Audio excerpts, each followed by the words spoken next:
Warahmatullahi wabarakatuh. Nahmaduhu wa nusalli wa nusallim ala rasulihil karim wa ala alihi wa ashabihi ajma'in, amma ba'du. Alhamdulillah jemaah salat subuh ini dimuliakan Allah. Kita lanjut ngaji kitab As-Sunnah wal Bid'ah. Ila hadratin Nabi Mustafa Muhammad sallallahu alaihi wasallam azwajihi wa dzurriyyatihi jami'an li jami'in. Syekh Rasulullah sallallahu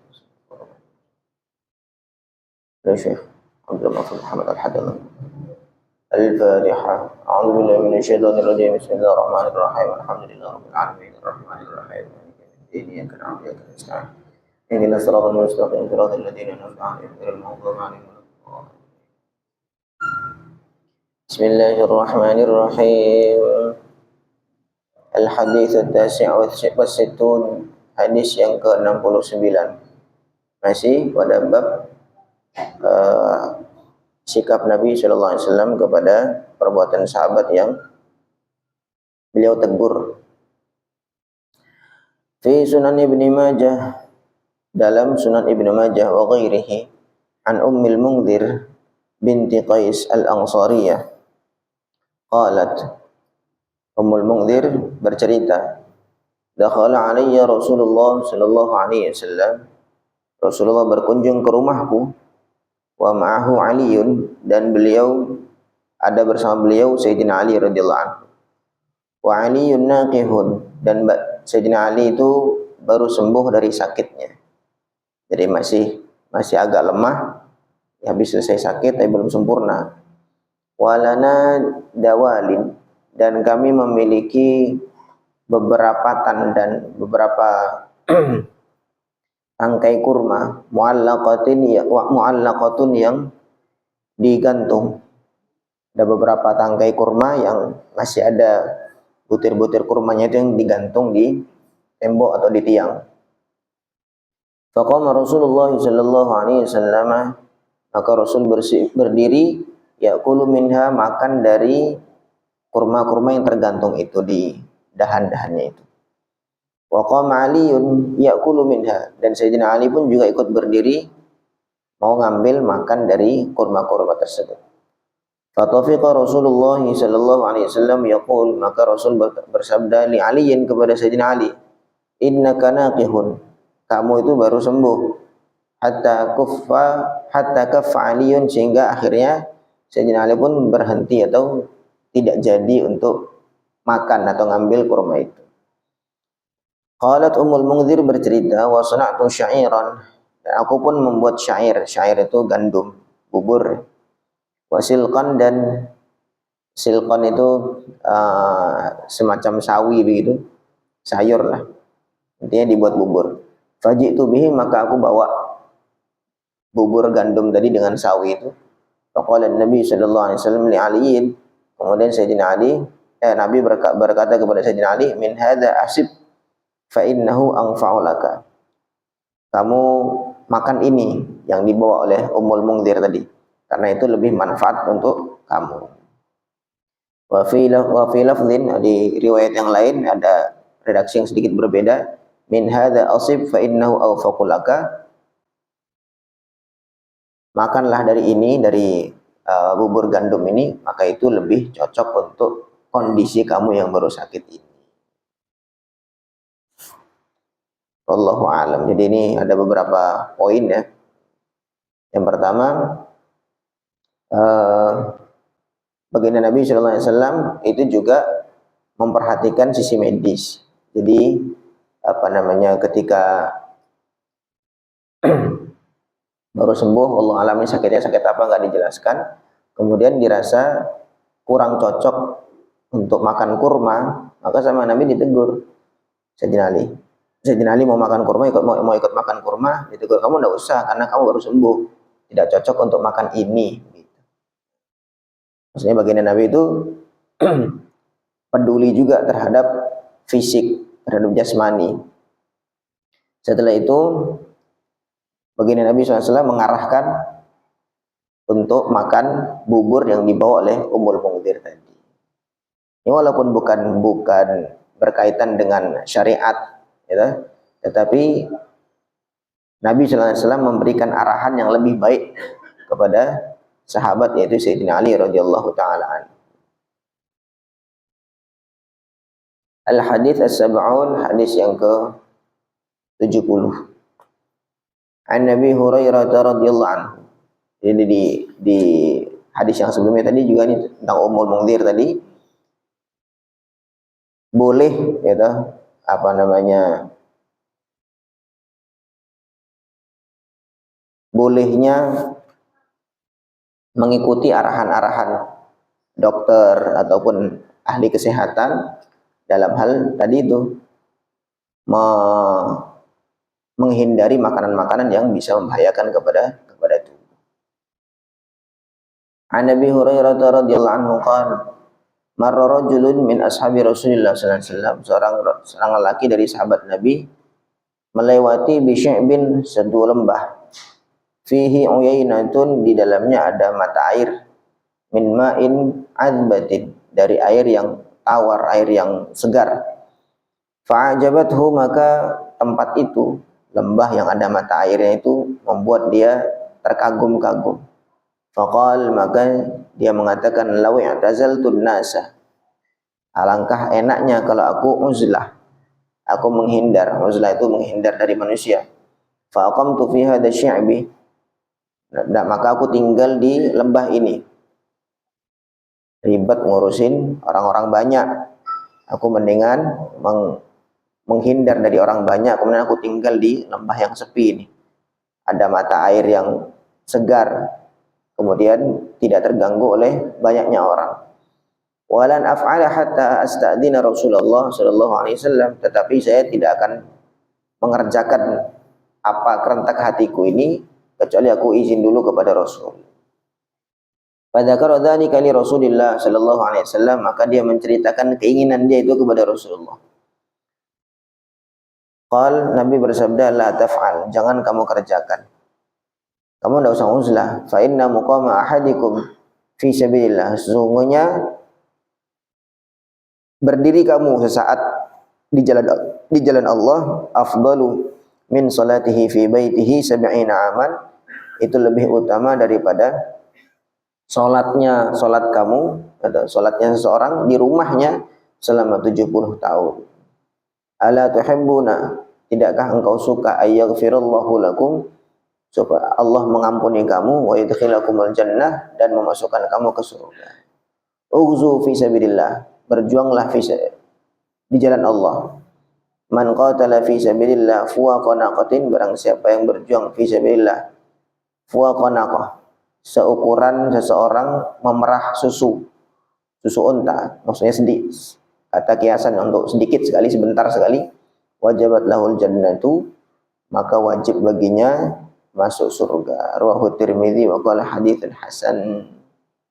Ini juga sama, ada seorang yang ingin tinggal uzlah, menghindar dari kebanyakan manusia.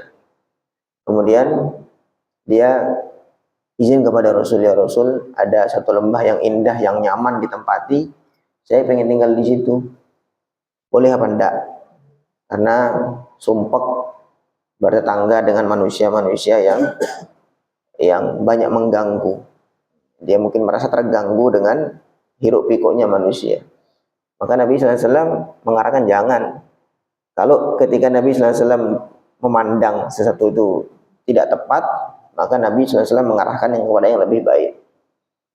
Maka la taf'al fa inna muqama ahadikum fi sabilillah afdalu min salatihi fi baitihi 70 aman. Kamu berjuang fi sabilillah sebentar saja, itu lebih utama daripada salatmu di rumah itu selama 70 tahun. Nah, itu perjuangan fisabilillah atau berperang, intinya perjuangan agama, itu kan tidak sendirian, tidak tinggal sendiri, tentu akan menghadapi orang-orang lain, baik itu kawan-kawan ataupun musuh-musuh. Walaupun uzlah itu ada keutamaannya tersendiri, tapi belum waktunya uzlah itu, belum waktunya. Sabar menghadapi tetangga-tetangga, sabar menghadapi masyarakat, itu lebih utama daripada tidak sabar kemudian uzlah. Syaratnya sabar ya, syaratnya sabar dan terus berusaha menyebarkan kebaikan-kebaikan. Itu arahan dari baginda Nabi sallallahu alaihi wasallam. Ada hadis lagi, al-hadits al-hadi wa sab'un, hadis ke-71, an rajulin min al-ansar min ashabin Nabi sallallahu alaihi wasallam. Dari seseorang sahabat Nabi, qala dia berkata, dzukira 'inda Nabi sallallahu alaihi wasallam, diceritakan di sisi Nabi sallallahu alaihi wasallam, maulatun li Bani Abdul Muttalib, seorang budak milik Bani Abdul Muttalib. Faqalu, maka mereka mengatakan, berkomentar tentang budak ini, diceritakan kepada Nabi SAW, innaha qamatil laila wa tasumun nahar. Dia itu rajin untuk bangun malam, kemudian siang harinya puasa. Faqala Rasulullah sallallahu alaihi wasallam, lakinni anamu wa usalli. Oh iya, aku saja, kata Nabi, aku yang Nabi dan Rasul itu, anamu wa usalli, aku kalau malam ya tidur juga dan kadang-kadang sholat juga. Jadi ada tidurnya, ada sholatnya. Wa asumu wa uftiru, dan aku pun siang kadang-kadang aku puasa, kadang-kadang aku makan. Faman yaqtadabi, maksudnya tadi yang diceritakan budak tadi rajin tiap malam puasa, tiap malam sholat terus, tidak tidur-tidur, siangnya puasa. Faman iqtadabi, barang siapa yang mengikuti aku, fahuwa minni, maka dia termasuk golongan aku. Waman raghiba an sunnati, dan barang siapa yang tidak suka dengan sunnahku, falaisa minni, maka dia bukan termasuk golongan aku. Inna likulli amalin syirratan, sesungguhnya bagi setiap amal itu ada masa-masa syirrah, masa-masa rajin, masa semangat. Tsumma fatratan, kemudian ada fatrah, ada masa loyonya, ada masa lemahnya. Faman kanat fatratuhu ila bid'atin, barang siapa yang fatrahnya, masa loyonya itu kepada bid'ah, kepada sesuatu yang dilarang, faqad dhalla, sungguh dia telah sesat.